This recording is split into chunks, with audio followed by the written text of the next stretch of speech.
Talk to me about these 10 abuses of power. It's remarkable to me that we've gotten to the point in our country where the partisan divide is so severe that when, for example, the FISA court, when the FBI lied to the FISA court about Carter Page, they withheld information about the Steele dossier, about Steele himself, they withheld exculpatory evidence, that is not a headline story.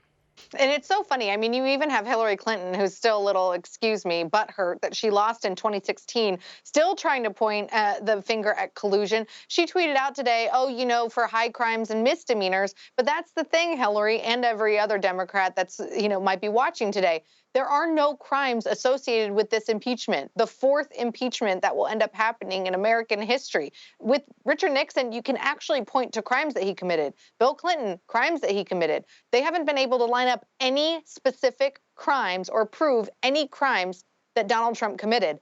And you even have this FISA judge, too. I mean, it's amazing to me when you read their comments on the report and the warrant that they had previously issued on Carter Page.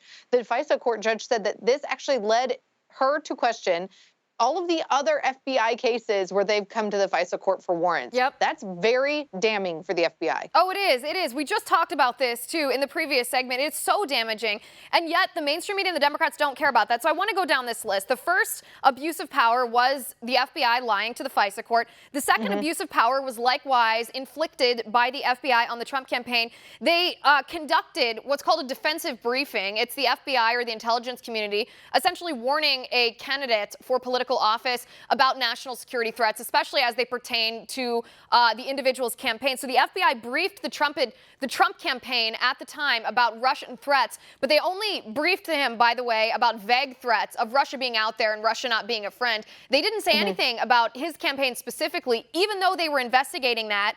And instead they call it an investigation, but as of course Bill Barr said last week, it's, you know, you would consider it spying, right? If somebody came into your office and served as a producer and worked on your campaign and pretended to be one of you, but in the meantime they were sending back information to the FBI, I think the average American would consider that being spied on. Of course, because that's the normal definition of the word. And not only that, I mean, they masked this person. They sent a person from the investigation Crossfire Hurricane and had that individual agent do the briefing so that he could look at the actions and the reactions of President Trump to the information to see if that information was pertinent to their investigation. If that isn't an abuse of power, I don't know what is.